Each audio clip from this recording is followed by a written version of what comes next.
Hello guys, welcome back to my channel. তোমরা সবাই কেমন আছো? আশা করি তোমরা সবাই খুব ভালো আছো। আমিও খুব ভালো আছি। তো ভিডিওটা 15 আগস্টের। আমরা সেদিন বেরিয়ে পড়ছিলাম পাহাড় ঘোরার জন্য, আর আমরা গিয়েছিলাম কার্শিয়ান গিদ্দা পাহাড়। তো তোমরা এখনও যারা গিদ্দা পাহাড় যাওনি, আই থিঙ্ক আমার ভিডিও থেকে কিছুটা তোমাদের আমি হেল্প করতে পারবো। আর হ্যাঁ, শিলিগুড়ি টু গিদ্দা পাহাড় view point around distance 58 kilometre.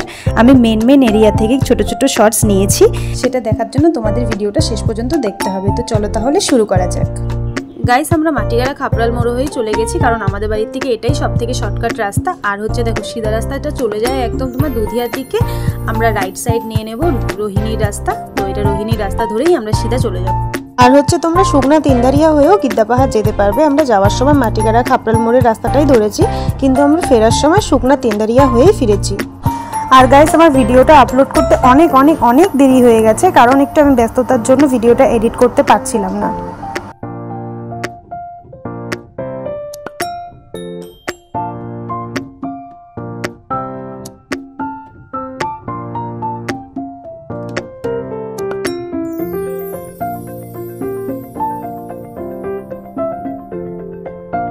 আর গাইস, আমরা বাড়ি থেকে বেরোতে এমনি অনেকটা লেট করেছি। নাগাদ 12:30টার দিকে আমরা বাড়ি থেকে বেরিয়েছি। বেরোনোর পর রাস্তায় এতটা জ্যাম, কারণ হচ্ছে 15 আগস্টের জন্য পাহাড়ের রাস্তায় অনেকটা জ্যাম ছিল। আমাদের অনেক জ্যামের মুখোমুখি হতে হয়েছে। তো ওখান থেকে আমরা টিকিট নিয়ে আবার উপরের দিকে চলে গেলাম।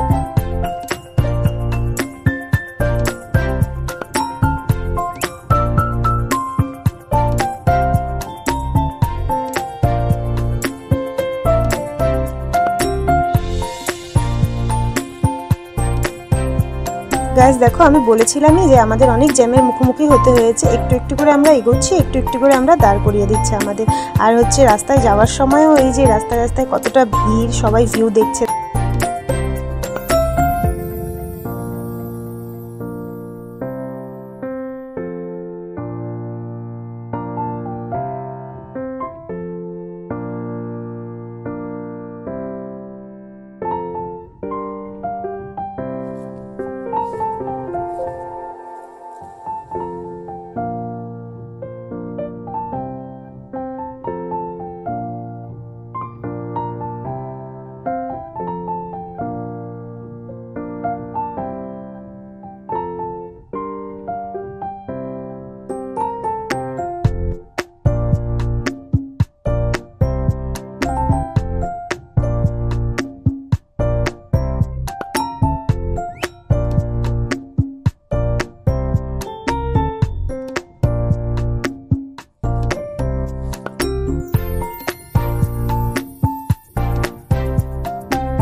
গাইস, আমরা কার্শিয়ান পর্যন্ত এসে তারপর দেখছি আরও একদম লম্বা লাইন, এত ভিড়, মানে বলতে পারবো না আমি যে আমরা হচ্ছে 15 থেকে 25 মিনিট আমাদের লেগেছে। হায়েস্ট আমাদের 25 মিনিট লেগেছে ওই জ্যামটা পার করতে। এই জ্যামটা ক্রস করার পরে বেরোনোর পর মনে হয়নি যে আরও একটু জ্যামের মধ্যে পড়তে হবে, কারণ রাস্তাটা একটু ফাঁকাই লাগছিল। ভাবছিলাম একদম এখন শর্টকাটভাবে চলে যাব, কিন্তু না, আমাদের আরও বেশি ভিড়ের মুখোমুখি হতে হয়েছে।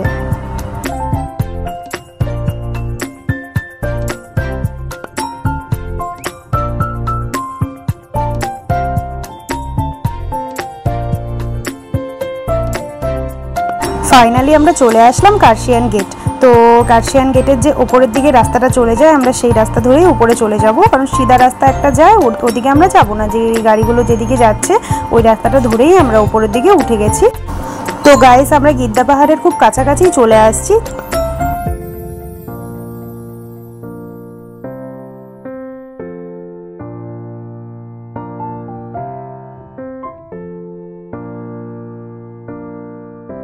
ফাইনালি আমরা গিদ্দা পাহাড় চলে আসছি।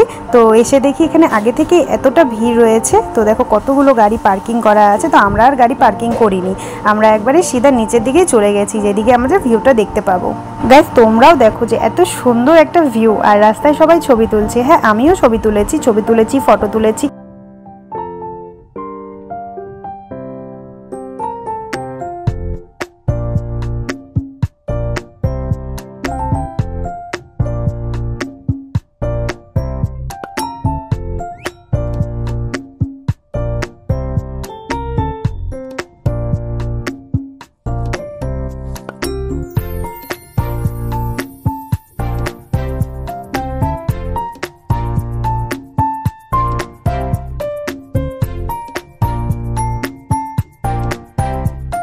আমরা নিচের দিকে নেমে সাইডে একটু গাড়িটা পার্কিং করে আমরা দেখো ওই যে উঁচু উঁচু পাহাড়গুলো সেখানে আমরা চলে গেছি। তো সেখানে যাওয়ার জন্য আমাদের একটা ছোট্ট রাস্তা ধরতে হয়েছে, কিন্তু সাবধানে, এই রাস্তা দিয়ে একটু সাবধানেই যেতে হবে কারণ সাইডে কোনো কিছু দেওয়া নেই, তো একটু সাবধানে যেতে হবে। তো আমরা এই রাস্তা ধরে ওপরে উঠে গেলাম।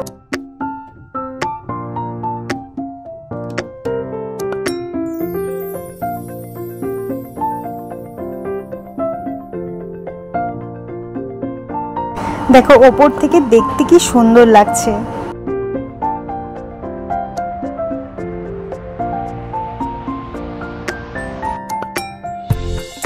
এখানে বসে বসেই আমরা নিজেদের মতন করে ফটো তুলে নিলাম, রিলস বানিয়ে নিলাম। তারপর হচ্ছে নর্মালি একটু নাস্তা করে আমরা আবার বাড়ির দিকে রওনা দিলাম।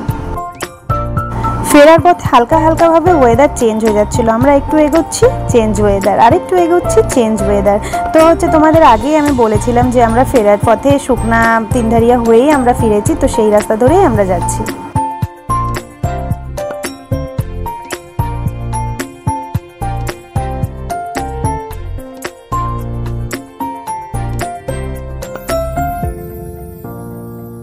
দেখো মাঝে মাঝে আবার ওয়েদার চেঞ্জ, কিন্তু ভিউটা দেখতে বেশ লাগছিল।